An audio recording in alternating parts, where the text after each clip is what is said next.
بسم الله الرحمن الرحيم. ومن أحسن قولا ممن دعا إلى الله وعمل صالحا وقال إنني من المسلمين.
قال اللہ تبارک و تعالی فی القرآن المجید والفرقان الحمید اعوذ باللہ السمیع العلیم من الشیطان الرجیم لقد کان لکم فی رسول اللہ اسوۃ حسنہ لمن کان یرجو اللہ والیوم الآخر وذکر اللہ کثیرا. یقیناً تمہارے لیے رسول مقبول صلی اللہ علیہ وسلم کی حیات مبارکہ طیبہ میں عمدہ نمونہ موجود ہے. اور اقبال نے کیا خوب کہا ہے، جنت خود بخود ترسے گی تیرے وجود کو اقبال، جنت خود بخود ترسے گی تیرے وجود کو اقبال، ذرا چل کے تو دیکھ میرے نبی کے نقش قدم پر. اللہم صلی علی محمد. آج کی ہماری اس کانفرنس کے دوسرے خطیب و مقرر محترم فضیلت الشیخ عبد الماجد صاحب حافظہ اللہ تعالی ہیں، فاضل مدینہ یونیورسٹی، مترجم و استاد اسلامک سینٹر انیزہ. ان سے میں گزارش کرتا ہوں کہ وہ تشریف لائیں، اور آج وہ جس موضوع پر ہمارے سامنے خطاب فرمانے جا رہے ہیں وہ ہے حقوق النبی صلی اللہ علیہ وسلم، رسول اللہ صلی اللہ علیہ وسلم کے حقوق. اللہ تعالیٰ جل شانہ سے دعا ہے کہ جو ہمارے محترم شیخ کہیں اللہ تعالیٰ ہمیں اس کو غور و فکر سے سننے کی اور اس پر عمل کرنے کی توفیق عطا فرمائے. تو بغیر کسی تاخیر کے میں دعوت سخن دیتا ہوں فضیلت الشیخ عبد الماجد حفظہ اللہ تعالیٰ کو کہ وہ تشریف لائیں اور اپنے موضوع کو ہم دوستوں کے سامنے بیان کریں. السلام علیکم ورحمۃ اللہ وبرکاتہ.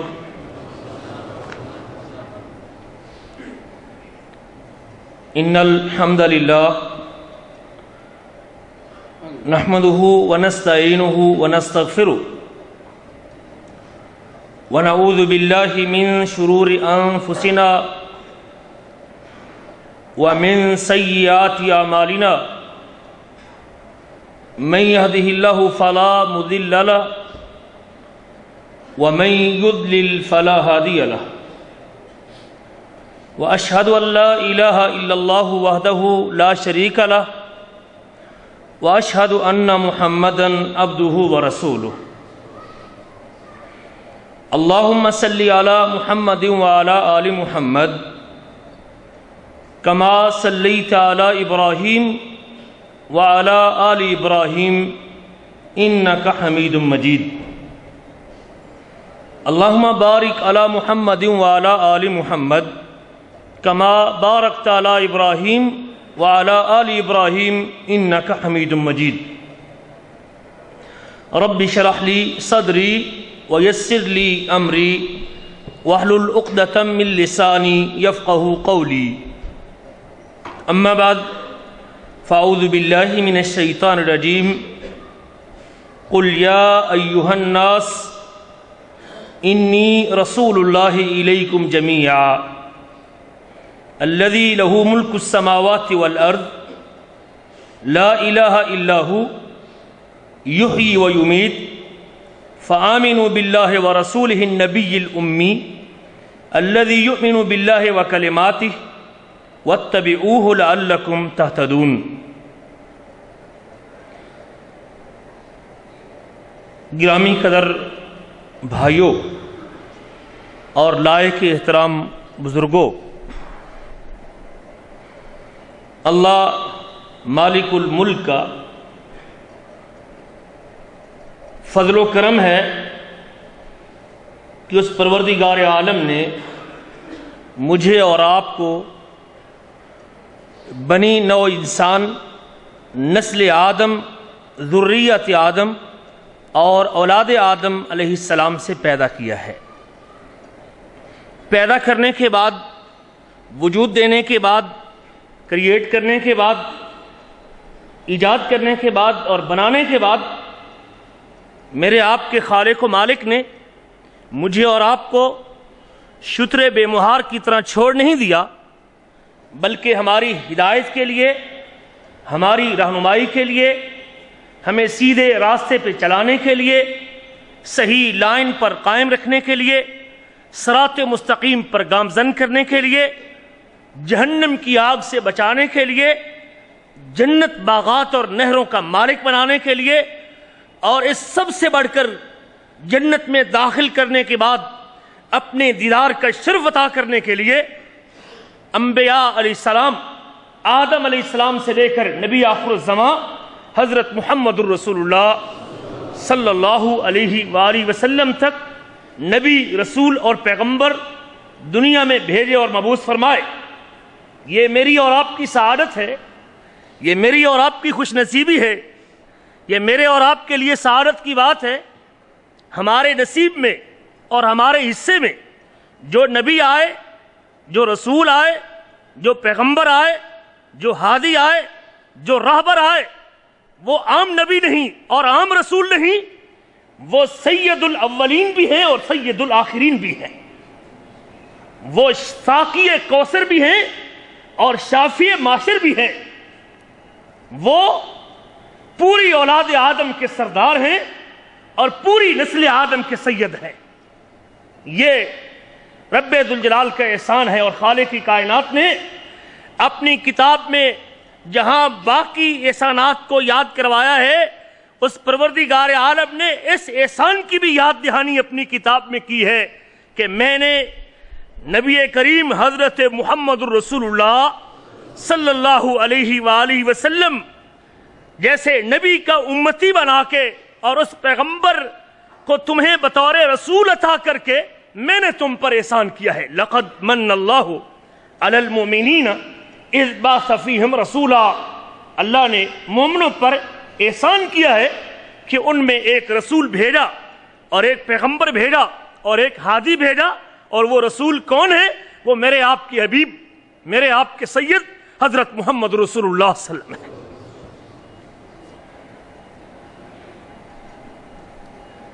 نبی کریم صلی اللہ علیہ وسلم کی ذات، آپ کا مقام، آپ کی شخصیت، آپ کا مرتبہ، وہ ایک مسلمان کے سینے میں مسلم ہونا چاہیے، اور ایک مسلمان کو پتہ ہونا چاہیے کہ خالق کائنات کے بعد، رب ذوالجلال کے بعد، اللہ ذوالجلال کے بعد، پروردگار عالم کے بعد، مخلوق میں سے سب سے زیادہ مقام اور سب سے زیادہ مرتبہ اگر کسی مسلمان کے سینے میں کسی شخصیت کو ہونا چاہیے تو وہ شخصیت صرف اور صرف حضرت محمد رسول اللہ صلی اللہ علیہ وسلم کی شخصیت ہے۔ اللہ کی کس کس نعمت پہ شکریہ ادا کیا جائے، اور اس کی کس کس عنایت کے اوپر اپنے سر کو جھکایا جائے، اور اس کی کس کس دین کے اوپر اپنے ماتھے کو زمین پر ٹکایا جائے۔ اللہ کے اس احسانات اور اللہ کے ان احسانات میں سے واللہ وہ کون سا احسان ہے جو قابل شکر نہ ہو اور جس کے اوپر شکریہ ادا نہ کیا جائے۔ حضرت محمد رسول اللہ صلی اللہ علیہ وسلم کی ولادت مفسر اور تاریخ نگار یا سیرت نگار کے اقوال میں سے بعض اقوال کے مطابق ربیع الاول کے مہینے میں کہی جاتی ہے۔ ربیع الاول کے علاوہ بھی بعض سیرت نگاروں نے اس کو ذکر کیا ہے۔ ربیع الاول کے مہینے میں تقریباً اکثر لوگ اتفاق کرتے ہیں، لیکن پھر بھی تاریخ کے حوالے سے کوئی تعین موجود نہیں ہے، اور اسی بنا پہ مسلمان عمومی طور پہ اس مہینے میں نبی کریم صلی اللہ علیہ وسلم کے ساتھ ہر آدمی اپنے طریقے سے، اپنے انداز سے نبی معظم سے عقیدت کا اظہار کرتا ہے۔ اور کوئی شک نہیں، جس قدر ان کا مقام اونچا ہے، ان کا مرتبہ اونچا ہے، ان کو اللہ نے عظمت عطا کی ہے، اس عظمت و مقام کے پیش نظر نبی معظم کے ہر امتی کو اپنے حبیب کے ساتھ عقیدت کا اظہار کرنا چاہیے، اور یہ آپ کا حق ہے۔ لیکن اس عقیدت کے اظہار میں لوگ تفاوت کا شکار ہیں، لوگ اختلاف کا شکار ہیں، لوگ اپنی مرضی کو شامل کیے ہوئے ہیں، لوگ اپنی منمانی کرتے ہیں۔ ہر بندے نے اپنے اپنے طریقے سے،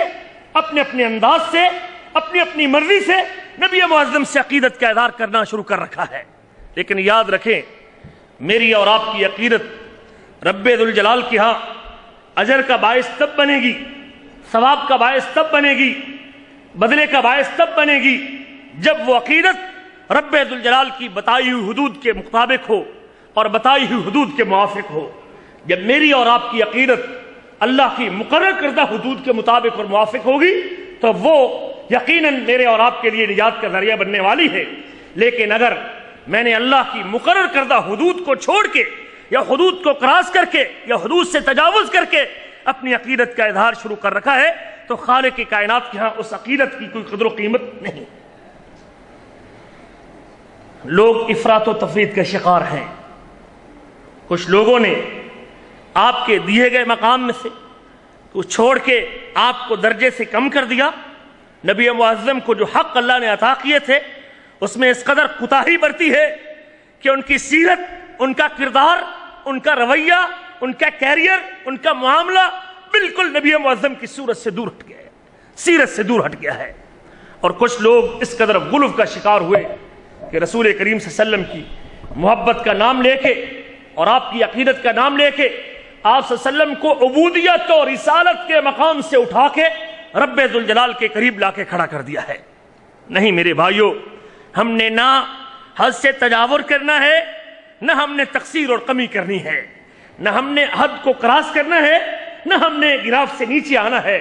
درمیانے راستے پہ چلتے ہوئے اپنی زندگی کو گزارنا ہے۔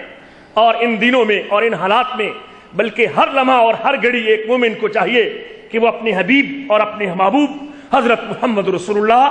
صلی اللہ علیہ وسلم کے حقوق کو پہچانے،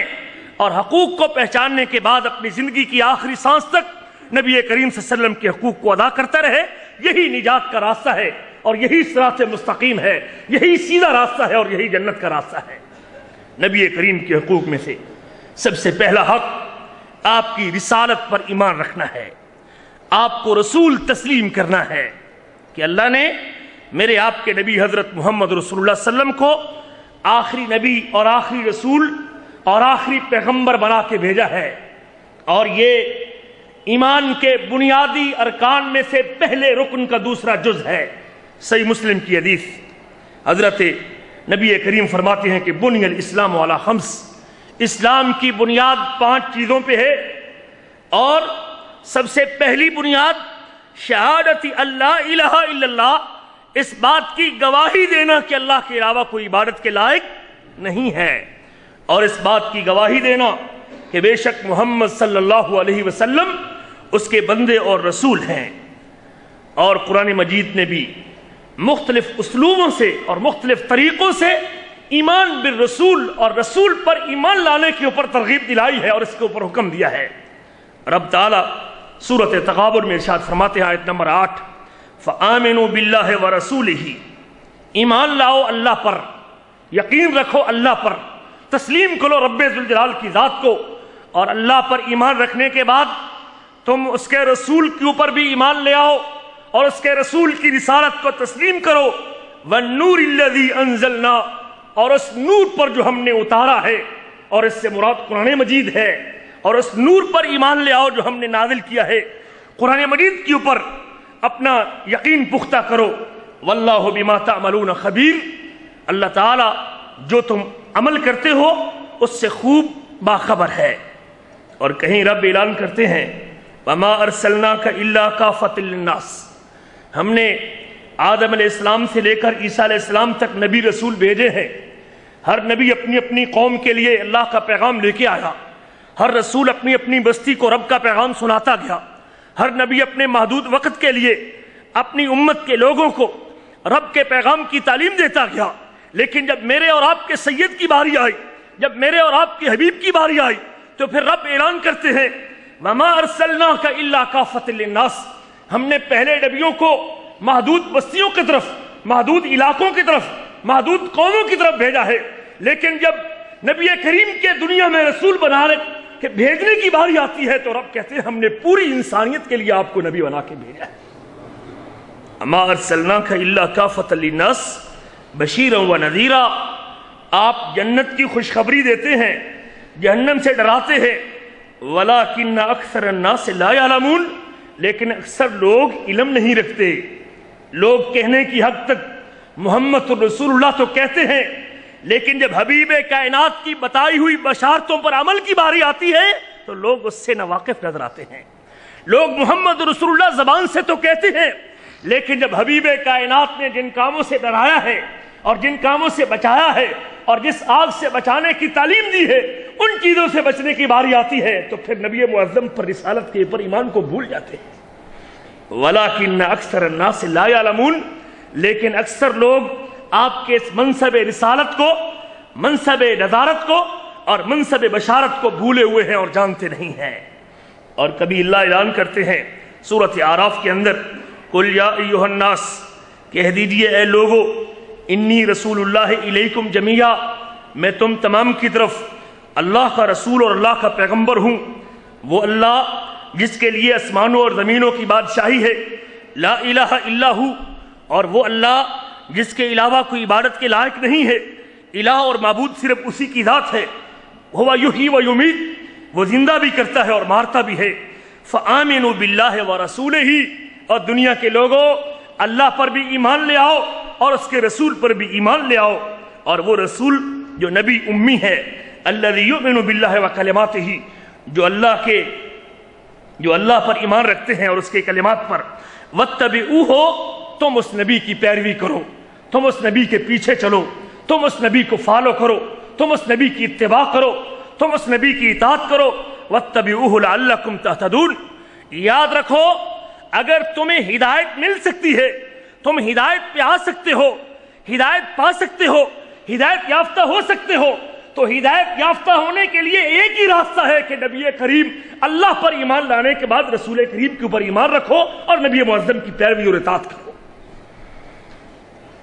اور کبھی اللہ تعالیٰ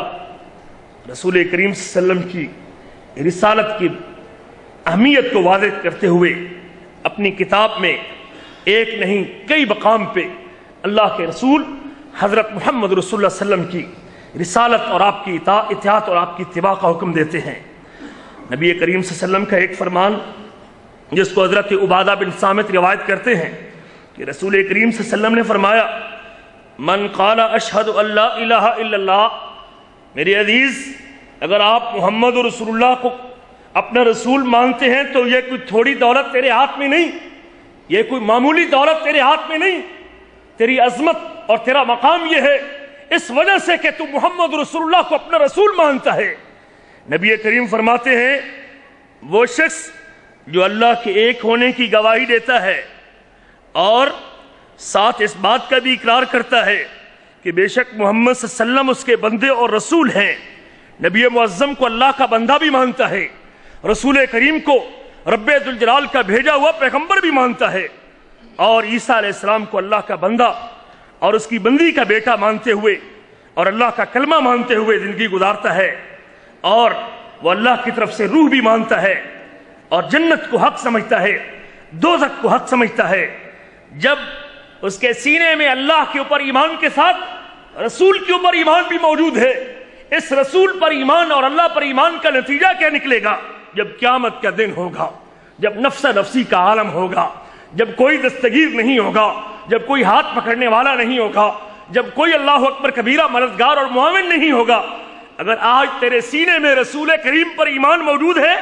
تو پھر میرے آپ کے نبی بشارت دیتے ہیں ادخلہ اللہ من ای ابواب الجنت الثمانیۃ شاء. تو نبی کریم کی رسالت پر ایمان رکھتا ہے، اللہ پر ایمان لانے کے بعد رب ذوالجلال قیامت کے دن تیرے اس ایمان کی وجہ سے جنت کے 8 دروازوں کے تیرے سامنے پیش کر دیں گے، تو جس دروازے سے چاہے گا جنت کے اندر داخل ہو جائے گا. ایک آدمی اللہ کے نبی کی مجلس میں آتا ہے، صحیح مسلم کی حدیث ہے، اللہ کے رسول صلی اللہ علیہ وسلم سے مخاطب ہو کے کہتا ہے اور آپ صلی اللہ علیہ وسلم سے چند سوالات کرتا ہے کہ آپ کو مجھے یہ بتائیے کہ زمین کو کس نے، آسمان کو کس نے پیدا کیا؟ اللہ کے حبیب فرماتے ہیں اللہ نے. پھر کہتا ہے مجھے بتائیے کہ زمین کو کس نے بچھایا ہے؟ حبیب کائنات فرماتے ہیں اللہ نے. پھر سوال کرتا ہے کہ پہاڑوں کو کس نے گاڑا ہے؟ میرے آپ کے سید فرماتے ہیں کہ اللہ نے. ان سوالوں کا جواب لینے کے بعد فرماتے ہیں میں اس اللہ کی قسم اٹھا کے بات کرتا ہوں، میں اس اللہ کی قسم اٹھا کے بات کرتا ہوں فَبِالَّذِي خَلَقَ السَّمَاءَ، مجھے قسم اس اللہ کی جس نے آسمان کو پیدا کیا، وَخَلَقَ الْأَرْض، مجھے قسم اس اللہ کی جس نے زمین کو بنایا، مجھے قسم اس اللہ کی جس نے پہاڑوں کو گاڑا ہے.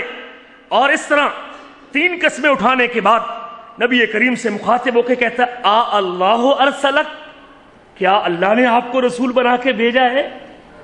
کیا اللہ نے آپ کو رسول بنا کے بھیجا ہے؟ قال نعم، رسول کریم فرماتے ہیں ہاں مجھے اللہ نے رسول بنا کے بھیجا ہے. پھر وہ سوال کرتا ہے تیرا ایلچی جب میرے پاس آیا تھا، جہاں اس نے مجھے آپ کی رسالت کی خبر دی، اس نے مجھے 5 نمازوں کی فرضیت کی بھی خبر دی ہے، اس نے مجھے روزوں کی فرضیت کی بھی خبر دی ہے، کیا اللہ نے نمازوں اور روزوں کا حکم دیا ہے؟ حبیب کائنات فرماتے ہیں ہاں اللہ نے حکم دیا ہے. پھر اللہ کے نبی اس کو حج کا ذکر کرتے ہیں اور حج کی فرضیت بیان کرتے ہیں، اور پھر سوال کرتا ہے کیا اللہ نے اس کی فرضیت کا حکم دیا ہے؟ کہتے ہیں ہاں اللہ نے دیا ہے. پھر وہ واپس پلٹتا ہے نبی معظم سے اسلام کے بنیادی ارکان سننے کے بعد، جن میں سے ایک نبی کریم پر ایمان لانا بھی ہے اور آپ کو رسول تسلیم کرنا بھی ہے. سننے کے بعد کہتے ہیں والذی بعثک بالحق، مجھے قسم اس ذات کی جس نے آپ کو حق دے کے بھیجا ہے. یہ آپ کے شاگرد تھے، آپ کے طالب علم تھے، آپ کے مدرسے کے اسٹوڈنٹ تھے، اور آپ نے ان کے عقیدوں کو اتنا درست کیا ہوا تھا اللہ اکبر کبیرہ کہ وہ اللہ کے علاوہ کسی اور کی قسم اٹھانا نہیں جانتے تھے. مجھے اس ذات کی قسم جس نے آپ کو حق دے کے بھیجا ہے، لا ازید علیہن ولا انقص منہن، حبیب کبریا جو باتیں آپ نے بتائی ہیں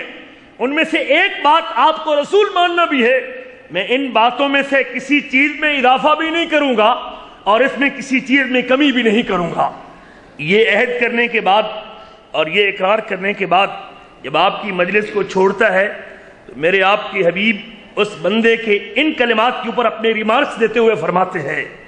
قال النبی صلی اللہ علیہ وسلم، صحیح مسلم کی حدیث، لئن صدق لیدخلن الجنۃ، اگر یہ شخص اپنی بات میں سچا ہے تو میں محمد اس بات کی ضمانت دیتا ہوں کہ یہ لازمی طور پہ جنت میں داخل ہو جائے گا. نبی کریم پر ایمان لانا جنت کے جانے کے اسباب میں سے ایک سبب ہے. اور اگر کوئی بد نصیب، اور بلکہ میں تو یہ بھی آپ لوگوں کو بتاتا جاؤں، ایمان کی لذت ہی اسی کو نصیب ہوتی ہے، ایمان کی چاشنی بھی وہی چکھتا ہے، ایمان کی مٹھاس بھی وہی محسوس کرتا ہے جو نبی کریم کی رسالت کے اوپر ایمان رکھتا ہے اور یقین رکھتا ہے. حبیب کائنات کا ارشاد گرامی ہے، عباس بن عبد المطلب اس کو روایت کرتے ہیں، صحیح مسلم کی حدیث ہے کہ اللہ کے نبی سے میں نے سنا ذاق طعم الایمان، ذاق طعم الایمان، اس بندے نے ایمان کا ذائقہ چکھ لیا، اس بندے نے ایمان کا ذائقہ چکھ لیا. حضور وہ کون آدمی ہے جس کے ایمان کے ذائقہ چکھنے کے حوالے سے آپ بتلاتے ہیں اور مطلع کرتے ہیں، فرمن رضی باللہ ربا، جو اللہ کے رب ہونے پہ راضی ہے اور اسلام کے دین ہونے پہ راضی ہے، وبمحمد الرسولہ، اور محمد کریم کے رسول ہونے پہ راضی ہے. اللہ کے نبی کے حقوق میں سے پہلا حق آپ کو رسول تسلیم کرنا ہے اور اللہ کا آخری نبی ماننا ہے. اور اگر کوئی شخص آپ کو رسول نہیں مانتا وہ دنیا میں خیر کے کام کرتا رہے،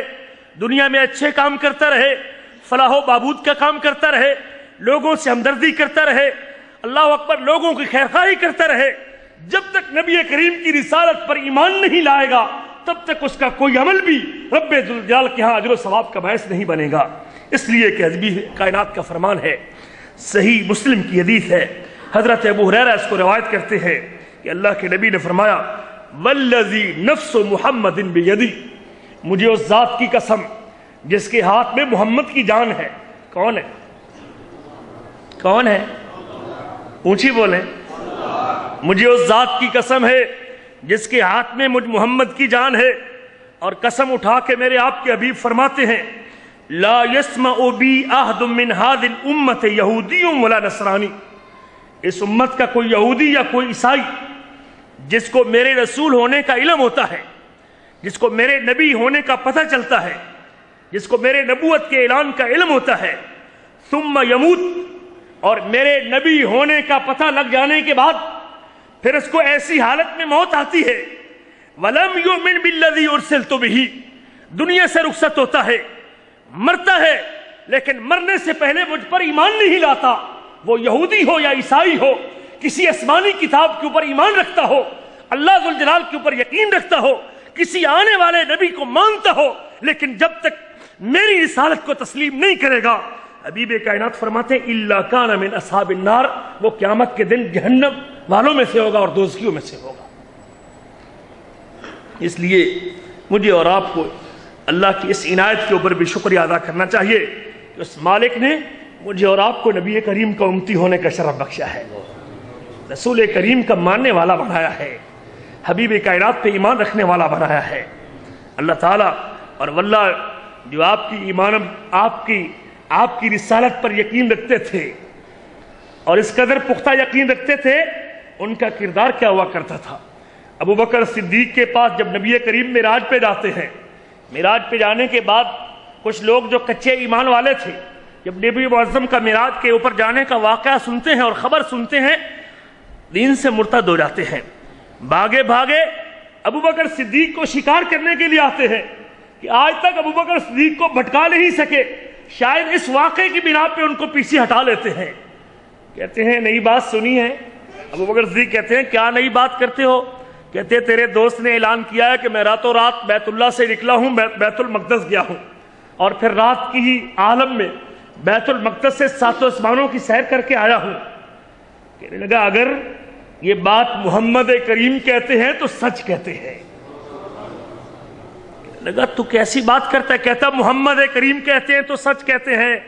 کہتے تم تو مجھے اس واقعے سے بچکانے کے لیے آئے ہو، میں اس سے بھی بڑی چیز کے اوپر ایمان رکھتا ہوں کہ آسمان سے ایک فرشتہ آتا ہے جس کے اوپر رب کا پیغام سناتا ہے۔ جب میں اس چیز کو مان چکا ہوں تو پھر مجھے اس ماننے میں کیا حجاب ہے؟ حضرت خزیمہ بن ثابت، ایمان رسول کے اوپر ایمان دیکھیے۔ اللہ کے نبی نے ایک بندے سے گھوڑا خریدا، قیمت کے طے کرنے میں اختلاف ہو گیا، ابھی تک معاملہ چل رہا تھا، نبی معظم خریدنے والے تھے، وہ بیچنے والا تھا، باہمی اختلاف ہوا، اختلاف کی شکل میں یہودی آدمی تھا، اختلاف کی صورت میں اللہ کے نبی صلی اللہ علیہ وسلم ابھی اس سے گفتگو کر رہے تھے، وہ اپنی بات پہ پکا تھا، اللہ کے نبی اپنی بات کرتے تھے۔ وہ کہنے لگا آپ اپنی اس بات کے اوپر کوئی گواہ پیش کریں۔ حضرت خزیمہ بن ثابت رضی اللہ تعالی عنہ وہ بھی اسی جگہ پہ تشریف لے آتے ہیں اور وہاں پہنچ جاتے ہیں۔ جب وہ گواہ مانگتا ہے،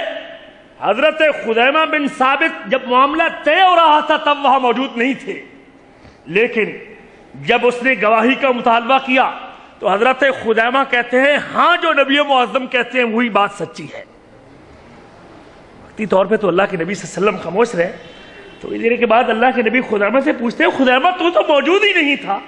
تو نے کیسے گواہی دے دی ہے کہ اللہ کے نبی جو کہتے ہیں سچ کہتے ہیں؟ کہتے ہیں اللہ کے نبی جب آپ کو رسول تسلیم کر لیا ہے کہ آپ اللہ کے پیغمبر ہیں اور آپ آسمان سے آنے والی وحی کی ہم کو خبر دیتے ہیں، جب اس وحی پہ یقین کر چکے ہیں تو آپ کی اس بات کے اوپر یقین کیوں نہ ہوتا؟ میں نے اس کے پیش نظر کہا کہ اللہ کے نبی سچ کہتے ہیں۔ اللہ کے نبی کا دوسرا حق آپ کی تعظیم اور توقیر کرنا ہے، آپ کا عزت و احترام کرنا ہے، آپ کا ادب کرنا ہے۔ اللہ کے رسول صلی اللہ علیہ وسلم ادب کے اعتبار سے یہ مقام رکھتے ہیں۔ حضرت ابو ہریرہ اس حدیث کے راوی ہے، نبی معظم سے روایت کرتے ہیں ما من مومن الا وانا اول الناس به، کوئی بھی مومن ہو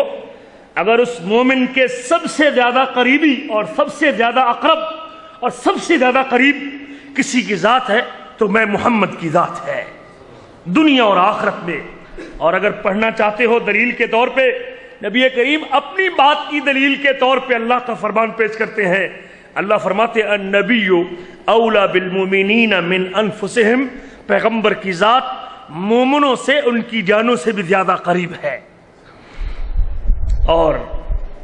خالق کائنات نے بھی کتاب کے مختلف مقامات پہ اور قرآن مجید کے مختلف حصوں میں اللہ کے نبی کا احترام اور ادب بجا لانے کا درس دیا ہے۔ ایک صحابی اللہ کے نبی صلی اللہ علیہ وسلم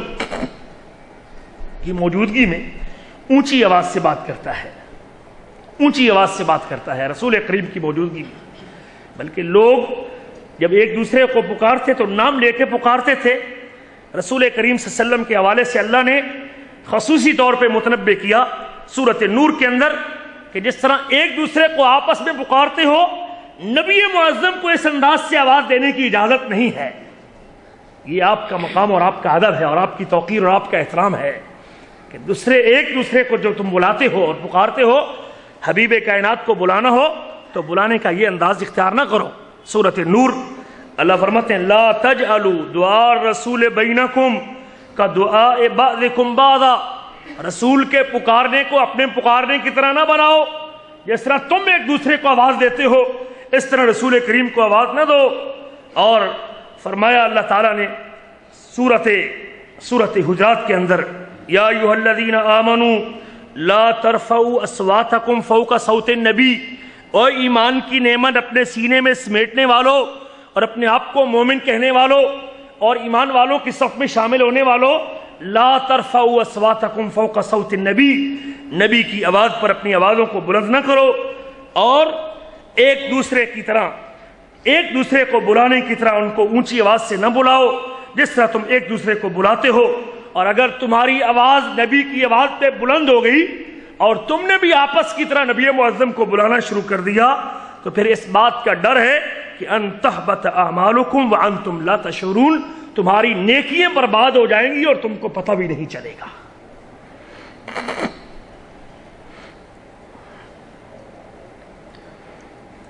نبی کریم صلی اللہ علیہ وسلم کے دو ساتھی اور بڑے ہی قریبی ساتھی بنو تمیم کا وفد مدینے میں آتا ہے، اور آپ کے قریبی ساتھی حضرت ابوبکر صدیق اور حضرت عمر فاروق، جن کا مقام و مرتبہ کسی سے مخفی نہیں ہے، اس وفد پر امیر بنانے کے حوالے سے آپس میں اختلاف کرتے ہیں۔ ابوبکر صدیق کہتے ہیں کہ اس وفد کا امیر قعقاع بن معبد کو بناتے ہیں، اور عمر فاروق کہتے ہیں اس وفد کا امیر اقرع بن حابس کو بناتے ہیں۔ عمر بن خطاب جب اپنی رائے کا اظہار کرتے ہیں تو ابوبکر صدیق کہتے ہیں عمر تو نے تو میری مخالفت ہی کرنی تھی، میں نے ایک رائے کا اظہار کیا ہے اور تو اپنی رائے کا اظہار کرنے کے بعد تو نے تو میری مخالفت ہی کرنی تھی۔ اور دونوں کی گفتگو اونچی ہوتی ہے اور گفتگو بلند ہوتی ہے۔ خالق کائنات اس موقع پہ جب وہ نبی معظم کی موجودگی میں تھوڑی سی اپنی آواز کو اونچا کر رہے تھے تو آسمان سے یہ آیتیں نازل کر دیتے ہیں کہ یا ایھا الذین آمنوا لا ترفعوا اصواتکم فوق صوت النبی، اے ایمان والو تم اپنی آوازوں کو نبی کی آواز سے بلند نہ کرو۔ یاد رکھو فلاح اور کامیابی ملنی ہے تو وہ بھی نبی کریم صلی اللہ علیہ وسلم کی احترام میں ملنی ہے۔ اللہ اعلان کرتے ہیں، کامیاب لوگوں کا ذکر کرتے ہیں اور فرماتے ہیں فالذین آمنوا بہ وعزروہ، بے شک وہ لوگ جو آپ پر ایمان لائے اور ایمان لانے کے بعد آپ کی تائید کرتے رہے، وَنَصَرُوهُ اور آپ کی مدد کرتے رہے، وَاتَّبَعُوا النُّورَ الَّذِي أُنزِلَ مَعَهُ اور اس نور کی پیروی کرتے رہے جو نور اللہ نے اس حبیب کے ساتھ نازل کیا، یعنی قرآن مجید۔ آپ پر ایمان لانے والے، آپ کی تائید کرنے والے، آپ کی توقیر کرنے والے، آپ کی عزت کرنے والے اور آپ کے احترام کرنے والے لوگوں کے بارے میں رب کی اعلان کرتے ہیں، فرمایا اولئک ھم المفلحون، اگر کامیاب جماعت دیکھنا ہے تو وہ جماعت ہے جو نبی کریم کا احترام کرتی ہے اور نبی معظم کا اکرام کرتی ہے، ان لوگوں کو اللہ نے کامیابی سے ہمکنار گروہ قرار دیا ہے۔ اور کبھی اللہ کہتے ہیں انا ارسلناک شاہدا و مبشرا و نذیرا، سورۃ فتح ہے، ہم نے آپ کو امت پر گواہ بنا کے بھیجا ہے، خوشخبری دینے والا بنا کے بھیجا ہے اور ڈرانے والا بنا کے بھیجا ہے، تاکہ تم اللہ پر ایمان لے آؤ، اس کے رسول پر ایمان لاؤ، وتعزروہ وتوقروہ، اور نبی کی تائید کرو اور اس کی توقیر کرو، اس کا احترام کرو، وتسبحوہ، اور تم اللہ کی تسبیح کرو بکرۃ و اصیلا، صبح و شام۔ اور اگر احترام دیکھنا ہو تو ان لوگوں کی سیرت کو پڑھ لیا کرو جو نبی معظم کے دور میں تھے اور آپ کی مجلس میں رہتے تھے، آپ کے مدرسے کے طالب علم تھے، آپ کی زبان سے نکلنے والے نور سے اپنے سینوں کو منور کرتے تھے اور آپ کی تعلیمات سے اپنے آپ کو بہراور کرتے تھے۔ عروہ بن مسعود الثقفی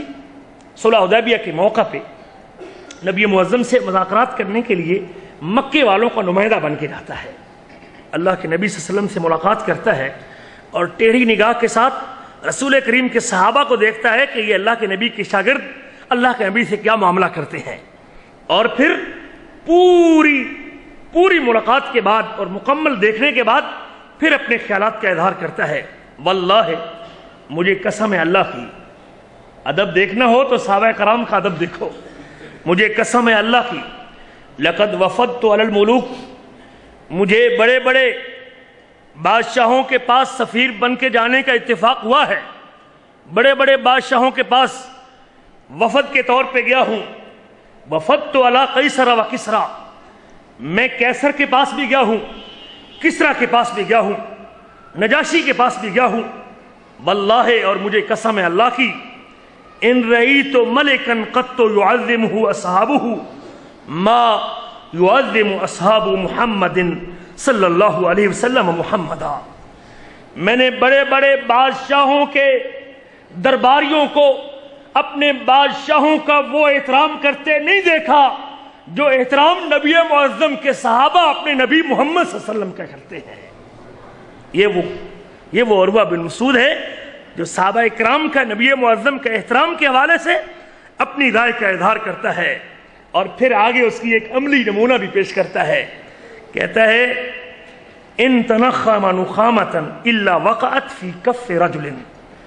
نبی معظم کا زکام اگر نزلہ گرتا ہے،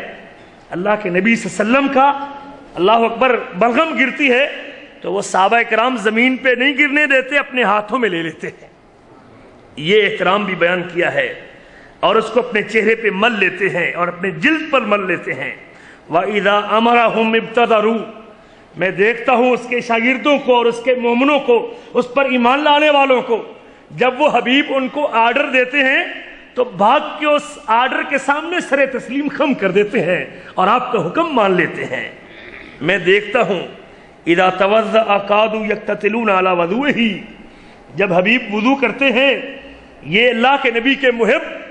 اپنی محبت کا اظہار کرتے ہوئے اور آپ کا ادب یوں کرتے ہیں کہ آپ کے وضو کا استعمال شدہ پانی بھی نیچے نہیں گرنے دیتے، آپ کے وضو کا پانی بھی سمیٹ لیتے ہیں۔ وَإِذَا تَكَلَّمَ خَفَضُوا أَصْوَاتَهُمْ، اور جب اللہ کے نبی گفتگو کرتے ہیں اور آپ بات شروع کرتے ہیں، یہ آپ کے دیوانے اپنی آوازوں کو پس کر لیتے ہیں۔ اور وَمَا يُحِدُّونَ إِلَيْهِ النَّظْرَ تَعْظِيمًا لَهُ، اور اللہ کے نبی کے احترام کی وجہ سے پیارے پیغمبر کی آنکھوں میں آنکھیں گاڑ کے نہیں دیکھتے، حبیب کائنات کی مجلس میں بیٹھتے ہیں تو نگاہوں کو جھکا کے بیٹھتے ہیں۔ یہ وہ احترام کرنے والی جماعت ہے جس نے اپنا نمونہ پیش کیا ہے حبیب کائنات کے احترام کے حوالے سے۔ اللہ اکبر کبیرہ کا احترام اسی صلح حدیبیہ کے موقع پہ جب عہد نامہ لکھا جا رہا تھا، لکھتے ہوئے حضرت علی کتابت کے فرائض سر انجام دے رہے تھے، مشرق ایلچی کہتا ہے، مشرق نمائندہ کہتا ہے، مشرقین مکہ کا نمائندہ کہتا ہے، یہ لکھتے ہیں ایک طرف مشرقین مکہ کا نام لکھتے ہیں، دوسرا فریق محمد رسول اللہ لکھ دیتے ہیں۔ وہ آگے سے اعتراض کرتا ہے محمد رسول اللہ کا تو جھگڑا ہے،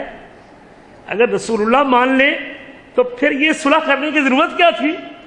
یہی تو ہم کٹوانا چاہتے، یہی تو ہم ماننے کو تیار نہیں ہیں۔ نبی کریم حضرت علی سے کہتے ہیں علی چلو اگر یہ اختلاف کرتا ہے ہم معاہدہ کرنے لگے ہیں تو آپ محمد بن عبداللہ لکھ دیجئے، رسول اللہ کا لفظ کاٹ دیجئے۔ نبی معظم حضرت علی کو کاٹنے کا حکم دیتے ہیں۔ حضرت علی احترام میں، نبی معظم کے احترام میں رسول اللہ کا لفظ کاٹنے نہیں چاہتے، کہتے ہیں حضور نہیں میں نہیں کاٹتا، اپنے ہاتھ سے میں رسول اللہ کا لفظ نہیں کاٹتا۔ اس قدر احترام موجود ہے، نبی معظم خود قلم پکڑتے ہیں اور اس لفظ کو کاٹ دیتے ہیں۔ تو اس سے آپ اندازہ کیجئے کہ وہ لوگ کس قدر نبی معظم کا احترام کرنے والے تھے۔ اللہ کے نبی کی بیوی حضرت ام حبیبہ جب ان کا باپ ملنے کے لیے اپنی بیٹی کے گھر آتا ہے، یہ جلدی سے اپنے نبی کا اور اپنے حبیب کا اور اپنے سر کے تاج کا بستر دور کر لیتی ہے۔ باپ کہتا ہے کیا ہوا بیٹی؟ کہتے ہیں میں نبی معظم کے پاک بستر پہ نجس مشرک اور کافر کو، بے شک میرا باپ ہے، اس کو بیٹھنے کی اجازت نہیں دیتی۔ نبی معظم کے بستر کا اتنا احترام ہے، اللہ اکبر کبیرہ۔ یہ وہ لوگ تھے۔ حضرت ابو ایوب کا واقعہ بھی آپ نے سنا ہے رضی اللہ تعالیٰ عنہ، جب یہ میزبان رسول اپنے حبیب کو مدینے میں لے جاتے ہیں، اللہ کے رسول صلی اللہ علیہ وسلم نچلی منزل پہ رہنا چاہتے ہیں، حضرت ابو ایوب ان کو دوسری منزل پہ رکھنا چاہتے ہیں، صرف اس لیے کہ ہم نبی معظم کو نچلے کمرے میں رکھ کے اوپر چڑھنا بھی نبی معظم کی گستاخی سمجھتے ہیں، اللہ کے نبی کے ادب کے منافی سمجھتے ہیں۔ اللہ کے نبی اصرار کرتے ہیں، مسئلہ یہ ہے کہ لوگ ملنے کے لیے آئیں گے، ان کا اوپر چڑھنا مشکل ہوگا، ابو ایوب اگر تو ہمیں نیچے رہنے دے گا تو ہمارے لیے سہولت اسی میں ہے۔ کہتے ہیں رات کو ہمارا مٹکا ٹوٹ گیا اور مٹکا ٹوٹنے سے پانی پوری چھت میں پھیل گیا، میرے گھر میں کمبل بھی ایک تھا، سردی کی سخت رات تھی، ایک ہی کمبل تھا، ہم واللہ اسی کمبل کو بھگوتے، اس پانی کے ذریعے، اس کمبل کے ذریعے پانی کو خشک کرتے، کوشش کرتے کہ پانی چھت سے اسی کمبل میں آ جائے اور کمبل میں پانی سنبھالا جائے، کہیں پانی کا قطرہ نیچے گرا اور نبی معظم کو تکلیف نہ ہو جائے۔ یہ وہ احترام تھا، یہ وہ احترام تھا۔ پوری رات کہتے ہیں جاگتے گزار دی اور پانی کو سنبھالتے گزار دی، کہیں پانی کی کوئی بوند بھی نیچے اتر گئی اور ہمارے حبیب کو تکلیف نہ ہو جائے۔ یہ وہ لوگ تھے جو اللہ کے نبی کا یوں احترام کرتے تھے، اور پھر آ کے کہنے لگے حضور مجھے خطرہ ہے کیونکہ ایسا واقعہ رو نہ ہو جائے کہ آپ کی تکلیف نہ ہو جائے، ہم چاہتے ہیں کہ آپ اوپر چل جائیں اور ہم نیچے آ جاتے ہیں۔ نبی معظم کے حقوق میں سے ایک حق، تیسرا حق اللہ کے نبی سے محبت کرنا ہے، اللہ کے نبی سے محبت کرنا۔ وہ آپ نے تفصیل کے ساتھ شیخ کی گفتگو سنی اور محبت کے واقعات بھی سنے ہیں، میں اس میں زیادہ کچھ نہیں کہنا چاہوں گا، صرف یہی کہوں گا کہ اللہ کے نبی سے محبت کرنا یہ ایک مومن کے ایمان میں واجب کا درجہ رکھتا ہے، اور اللہ کے نبی کا فرمان ہے والذی نفسی بیدہ، مجھے اس ذات کی قسم ہے جس کے ہاتھ میں مجھ محمد کی جان ہے، لا یؤمن احدکم، تم میں سے کوئی شخص بھی اس وقت تک مومن نہیں ہو سکتا جب تک مجھ محمد کو اپنی جان سے، اپنی اولاد سے، اپنے اہل سے اور پوری دنیا کے لوگوں کے مقابلے میں زیادہ عزیز اور زیادہ محبوب نہ جان لے۔ دنیا ایک طرف ہو، اولاد ایک طرف ہو، مال ایک طرف ہو، دولت ایک طرف ہو، ساری کائنات ایک طرف ہو، نبی معظم کا فرمان ایک طرف ہو، دنیا چھوٹتی ہے تو چھوٹ جائے، محمد عربی کی بات پر حرف نہ آئے، پھر جا کے محبت رسول کے تقاضے پورے ہوتے ہیں۔ اور جب اس قسم کی محبت ہوگی اور آپ کا یہ حق ادا ہوگا اور اس قدر پیار میرے آپ کے سینے میں اپنے حبیب کے بارے میں ہوگا تو پھر ملے گا کیا؟ پھر ایمان کی مٹھاس اور ایمان کی لذت ملے گی۔ رسول کریم فرماتے ہیں ثلاث من کن فیہ وجد بہن حلاوۃ الایمان، جس بندے میں تین چیزیں ہیں وہ ایمان کی لذت کو چکھ لیتا ہے اور ایمان کی مٹھاس کو پا لیتا ہے، اور سب سے پہلی نشانی جس سے ایمان کی لذت ملتی ہے، فرمایا ان یکون اللہ ورسولہ احب الیہ مما سواہما، کہ اس کے سینے میں پوری کائنات کے مقابلے میں سب سے زیادہ محبت اللہ ذوالجلال کی اور خالق کائنات کی ہو، اور خالق کے بعد مخلوق میں سب سے زیادہ محبت پوری دنیا کے مقابلے میں حضرت محمد رسول اللہ صلی اللہ علیہ وسلم کی ہو۔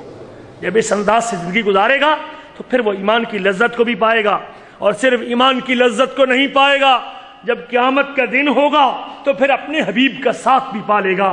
صحیح مسلم کی حدیث ہے، اللہ کے نبی صلی اللہ علیہ وسلم کی مجلس میں ایک آدمی آتا ہے، حضور مجھے یہ بتائیے کہ قیامت کب آئے گی؟ اللہ کے نبی کہتے ہیں اور قیامت کا سوال کرنے والے تو نے قیامت کے لیے تیاری کیا کی ہے؟ فرمانے لگا حضور فرائض کے ساتھ ساتھ حب اللہ و رسولہ، میرے سینے میں اللہ کی محبت بھی ہے، اس کے رسول کی محبت بھی ہے۔ حبیب کائنات فرماتے ہیں انک مع من احبب، تو قیامت کے دن انہی کے ساتھ ہوگا جس سے تو محبت کرتا ہے۔ اللہ کے نبی کا چوتھا حق وہ آپ کی اتباع اور آپ کی پیروی کرنا ہے، آپ کے پیچھے چلنا ہے۔ رب اعلان کرتے ہیں ما اتاکم الرسول فخذوا وما نہاکم عنہ فانتہوا، جو چیز رسول دے دیں، جو پیغمبر عطا کر دیں، جو نبی دے دیں، جو پیغمبر کی زبان سے آ جائے، جو پیغمبر کے عمل سے آ جائے، جو پیغمبر کی سیرت سے آ جائے، جو آخری حبیب کی سنت تمہارے پاس پہنچ جائے، ما اتاکم الرسول، جو نبی کریم تم کو دے دو، جو دے دے، وہ تیرے امام کی بات سے ملتی ہو یا نہ ملتی ہو، تیرے محلے کی امام کی بات سے موافق ہو کہ نہ ہو، تیرے پیر کی بات سے ملتی ہو کہ نہ ملتی ہو، جب سب سے زیادہ مقام مخلوق میں سے محمد کریم کا تیرے سینے میں ہے، جب آپ کا فرمان آ جائے تو پھر آپ کے فرمان کے سامنے سر تسلیم خم کر دے۔ یہ اللہ کے نبی کا حق ہے، یہ اللہ کے نبی کا حق ہے کہ آپ کی اتباع کی جائے، اور جس سے روک دیں اس کو چھوڑ دو، جس سے روک دیں اس کو چھوڑ دو۔ واتقوا اللہ ان اللہ شدید العقاب، اللہ سے ڈرو، اللہ ذوالجلال سخت سزا دینے والے ہیں۔ اور پیغمبر کے دنیا میں آنے کا مقصد یہی ہوتا ہے وما ارسلنا من رسول الا لیطاع باذن اللہ، ہم نے جتنے رسول بھیجے صرف اس لیے کہ ان کی اتباع کی جائے، ان کی پیروی کی جائے۔ نبی آتے اس لیے ہیں کہ ان کی اتباع کی جائے اور ان کی پیروی کی جائے۔ نبی کریم کا فرمان آنے کے بعد اگر کوئی شخص آگے چوں چرا کرتا ہے، آگے حیل و حجت کرتا ہے، اور آگے اپنے خواہش کو رکھتا ہے، آگے اپنے خاندانی بیک گراؤنڈ کو رکھتا ہے، بڑے کو رکھتا ہے یا امام کو رکھتا ہے، حبیب کائنات کا فرمان آنے کے بعد اللہ اکبر کبیرہ وہ زیر و زبر کرتا ہے اور اپنا مختلف بہانے پیش کرتا ہے، یاد رکھے اگر نبی کا فرمان آنے کے بعد اپنی مرضی کرے گا تو ایمان ہی باقی نہیں رہے گا۔ نبی کے فرمان کے سامنے سر تسلیم خم نہیں کرے گا تو ایمان باقی نہیں رہے گا۔ رب اعلان کرتے فلا وربک لا یؤمنون حتی یحکموک فیما شجر بینہم، قسم ہے تیرے رب ہونے کی اس وقت تک مومن نہیں ہو سکتے جب تک اپنے تمام جھگڑوں میں نبی معظم کو فیصل نہ مان لیں، اور فیصل ماننے کے بعد اپنے دل میں نبی کا فرمان آنے کے بعد تنگی محسوس نہ کریں، وَيُسَلِّمُوا تسلیما، اور آپ کے فرمان کو اس طرح مان لیں جس طرح ماننے کا حق ہوتا ہے۔ مصور کھینچ وہ نقشہ کہ جس میں یہ صفائی ہو، ادھر فرمان محمد ہو، ادھر گردن جھکائی ہو۔ جب یہ کیفیت بنے گی پھر اطاعت کے تقاضے پورے ہوتے ہیں۔ رب اعلان کرتے ہیں اللہ کے نبی کی ایک پھوپھی ذات بہن تھی، آپ نے اس کو نکاح کے لیے پیغام بھیجا، اس نے سمجھا کہ شاید اللہ کے نبی اپنے لیے پیغام بھیجتے ہیں، بعد میں پتہ چلا کہ اپنے لیے نہیں بلکہ اپنے غلام زید کے لیے پیغام بھیجا ہے۔ دل میں تردد ہوا کہ میں تو خاندان بنی ہاشم کی عورت تھی، میں تو سید زادی تھی، میں تو بڑے خاندان کی تھی، میں تو قریش قبیلے کی تھی، اور اللہ کے نبی نے اگر منگنی کا پیغام بھیجا تو وہ غلام کے لیے بھیجا ہے۔ جب اتنا تردد دل میں آ گیا نبی معظم کے مشورے پہ اور آپ کی بات پہ، رب نے آسمان سے آیتیں نازل کر دی سورۃ احزاب کی، ما کان لمؤمن ولا مؤمنۃ اذا قضى الله ورسوله امرا، کسی مومن مرد کے لیے اور مومن عورت کے لیے جب اللہ کا حکم آ جائے اور جب رسول کا حکم آ جائے، جب اللہ کا فیصلہ آ جائے اور رسول کا فیصلہ آ جائے، کسی مومن مرد اور کسی مومن عورت کے لیے اپنا اختیار باقی نہیں رہتا۔ وَمَن يَعْصِ اللَّهَ وَرَسُولَهُ، جو بھی اللہ کی نافرمانی کرتا ہے اور رسول کی نافرمانی کرتا ہے، فَقَدْ ضَلَّ ضَلَالًا مُبِينًا، وہ واضح طور پہ گمراہ شخص ہے۔ اس لیے یہ بھی اللہ کے نبی کا حق ہے کہ آپ کی اتباع کی جائے۔ یا ایھا الذین آمنوا اطیعوا اللہ واطیعوا الرسول ولا تبطلوا اعمالکم، ایمان والو اللہ کی اطاعت کرو اور رسول کی اطاعت کرو اور اپنے اعمال کو باطل نہ کرو۔ اور آج کل کے دن میں ربیع الاول کے مہینے میں کہیں اپنے حبیب کی اطاعت کا دامن چھوڑ کے اپنے اعمال کو برباد نہ کر لینا، تیری ساری محنت کہیں رائے گا نہ چلی جائے، اس لیے کہ تیرے ان اعمال پہ ہمیں مدینے والے کی مہر موجود نہیں ہے، حبیب کائنات اس کی تصدیق نہیں کرتے، نبی معظم کا فرمان اس کی گواہی نہیں دیتا۔ نبی معظم کے حقوق میں سے 5واں حق آپ پر درود پڑھنا ہے۔ آپ کا نام سننے کے بعد آپ پر درود پڑھنا بھی آپ کا حق ہے۔ رب اپنی کتاب میں اعلان کرتے ہیں ان اللہ و ملائکتہ یصلون علی النبی، بے شک اللہ اپنے نبی پر رحمت نازل کرتے ہیں اور فرشتے رحمت کی دعا کرتے ہیں۔ اے ایمان والو اور ایمان کی نعمت سینے میں سمیٹنے والو، یا ایھا الذین آمنوا صلوا علیہ وسلموا تسلیما، تم بھی اپنے نبی کے اوپر درود پڑھو اور اپنے نبی کے لیے سلامتی کی دعا کرو۔ اللہ حکم دینے کے بعد مجھے اور آپ کو آرڈر دیتے ہیں اور فرماتے ہیں کہ جب بھی میرے حبیب کا نام آئے تو تم نے نبی کا نام سننے کے بعد درود پڑھنا ہے. کیا پڑھنا ہے؟ درود پڑھنا ہے. اور صرف اللہ نے آرڈر نہیں دیا بلکہ اپنے حبیب کی زمانی اس کی فضیلت بھی بتا دی. میرے آپ کے نبی فرماتے ہیں من صلی علیہ صلاۃ واحدہ، جو میرے اوپر ایک مرتبہ درود پڑھتا ہے خالق کی کائنات اس بندے پہ اپنی 10 رحمتیں نچھاور کر دیتے ہیں. اور صرف 10 رحمتیں نہیں نچھاور کرتے، فرمایا وحطت عنہ عشر خطیات، اللہ اس کے 10 گناہ بھی معاف کر دیتے ہیں اور رب ذوالجلال اس کے 10 درجے بھی بلند کر دیتے ہیں. فرمایا اول الناس لی یوم القیامت اکثرہم علیہ صلاۃ او اول الناس بی، قیامت کے دن جو لوگ سب سے زیادہ میرے قریب ہوں گے، میرے قرب و جوار بھی ہوں گے، میرے نزدیک ہوں گے، ان کی نشانی یہ ہے کہ دنیا میں کثرت سے میرے اوپر درود پڑھتے ہوں گے. اللہ کے نبی کا ارشاد گرامی ہے، رسول کریم صلی اللہ علیہ وسلم نے فرمایا ہے وہ بندہ رب کی رحمت سے دور ہے جس کے سامنے میرا نام آتا ہے اور میرا نام سننے کے بعد مجھ پر درود نہیں پڑتا. رسول کریم صلی اللہ علیہ وسلم کے چھٹا حق میرے آپ کے نبی کا اور میرے آپ کے سید کا آپ کا دفاع کرنا ہے. آپ کی سنت کا دفاع کرنا، آپ کے دین کا دفاع کرنا، آپ کی ذات کا دفاع کرنا، آپ کی حمایت کرنا. آپ صلی اللہ علیہ وسلم کے لیے کوئی گستاخی کا جملہ بولے تو اس ظالم کی زبان کو بند کرنا، اور اگر کوئی گستاخی کا لفظ بولے تو اس کو صفحہ ہستی سے مٹھانا. یہ میرا اور آپ کا حق بنتا ہے اور یہ میری اور آپ کی ذمہ داری بنتی ہے اپنے نبی کے حوالے سے. اللہ تعالیٰ نے فرمایا ہے فالذین آمنوا بہ وعزروہ ونصروہ، وہ لوگ جو نبی معظم پر ایمان لائے اور آپ صلی اللہ علیہ وسلم کی تائید کرتے رہے اور آپ کی مدد کرتے رہے اور آپ کی نصرت کرتے رہے، نور کی پیروی کرتے رہے، یہی لوگ کامیابی سے ہمکنار ہونے والے ہیں. اللہ تعالیٰ نے ان لوگوں کو کامیاب لوگ قرار دیا ہے اور کامیابی سے ہمکنار لوگ قرار دیا ہے. رسول کریم صلی اللہ علیہ وسلم کا 7واں ادب یہ ہے، اللہ کے نبی صلی اللہ علیہ وسلم کا 7واں ادب یہ ہے کہ آپ صلی اللہ علیہ وسلم کے دین کو پھیلایا جائے، آپ کی تعلیمات کی آگے تبلیغ کی جائے. رات کو گندی فلم دیکھتا ہے، دوسرے دن اس گندی فلم کو بڑی بے باکی کے ساتھ بیان کرتے ہوئے حجاب محسوس نہیں کرتا، شرم محسوس نہیں کرتا، نئی سی ڈی لے کے آتا ہے، لوگوں کو دکھاتا ہے. کاش کہ تیرے دل میں نبی معظم کی محبت ہوتی. جب بھی کوئی دین کی سی ڈی سیرت پہ مشتمل، توحید پہ مشتمل، سنت پہ مشتمل، دین پہ مشتمل سی ڈی تیرے ہاتھ میں لگتی تو اس کی کاپی کروا کے لوگوں میں تقسیم کرتا اور اس کی اشاعت کرتا. یہ اللہ کے نبی کا حق ہے، آپ کے دین کو پھیلانا اور آپ کے دین کو اللہ اکبر لوگوں تک منتقل کرنا. اللہ کے نبی کا 8واں حق کہ جن سے اللہ کے نبی محبت کرتے ہیں ان سے محبت کرنا اور جن سے دشمنی رکھتے ہیں ان سے دشمنی رکھنا.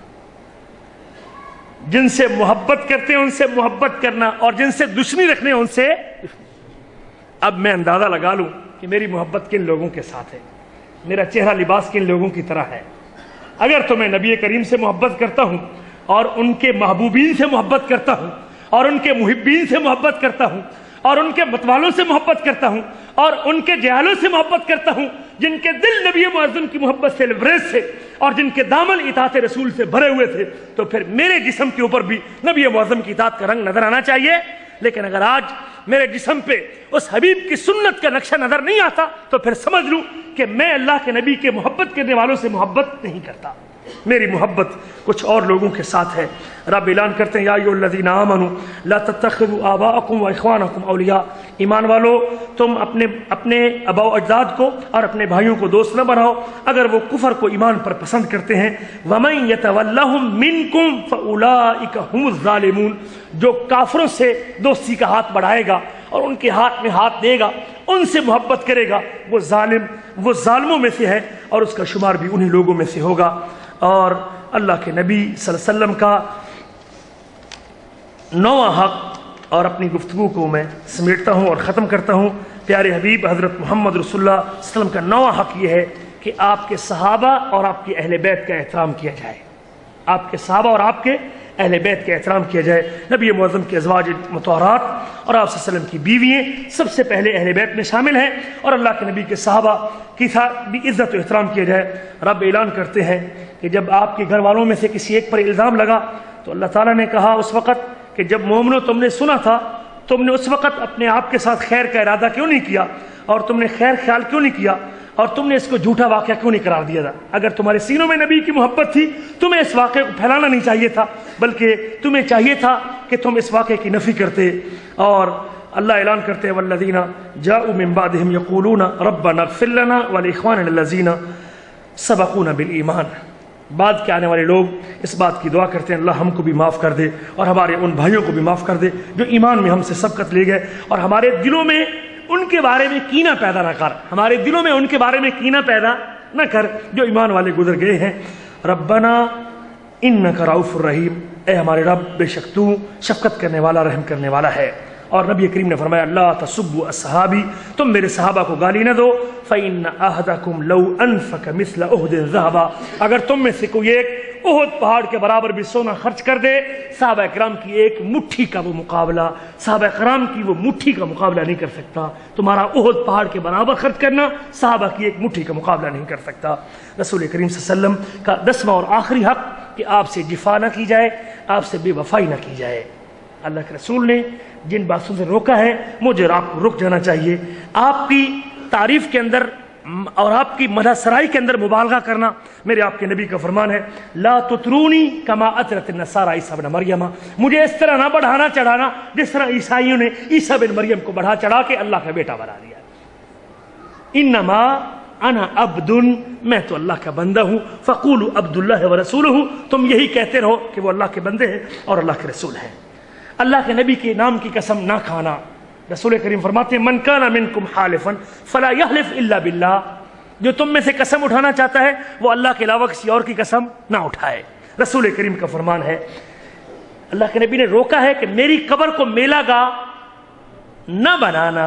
اور آج میں بناتا ہوں تو رسول کریم سے بے وفائی کرتا ہوں کہ نہیں کرتا؟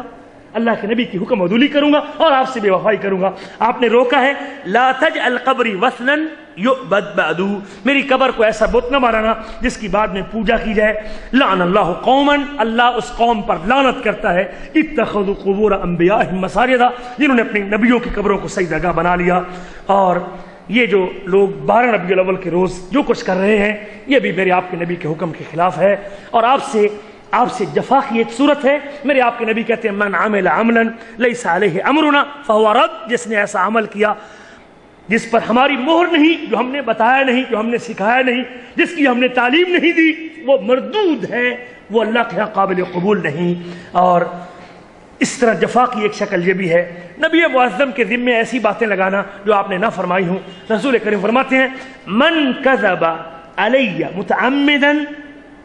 فَلْيَتَبَوَّأْ مَقْعَدَهُ مِنَ النَّارِ، جو مجھ پر جان بوجھ کے جھوٹ بولے گا وہ اپنا ٹھکانہ جہنم کی آگ کے اندر بناتا ہے۔ اس موقع پہ لوگ من گھڑت واقعات اور جھوٹی روایات نبی معظم کے اوپر لگاتے ہیں، یہ بھی آپ سے جفا کی ایک شکل ہے۔ اللہ سے دعا ہے کہ اللہ مجھے اور آپ کو اپنے حبیب کے ان حقوق کو پورا کرنے کی توفیق نصیب فرمائے۔ یہی درمیانہ راستہ ہے اور یہی وسط طریقہ ہے اور یہی افراط و تفریط سے بچا ہوا راستہ ہے اور یہی صراط مستقیم ہے۔ اللہ مجھے اور آپ کو صرف آج نہیں پورے سال کے لیے، پورا سال نہیں، زندگی کے آخری سانس تک اپنے حبیب کے ان حقوق کو ادا کرتے رہنے کی توفیق نصیب فرمائے۔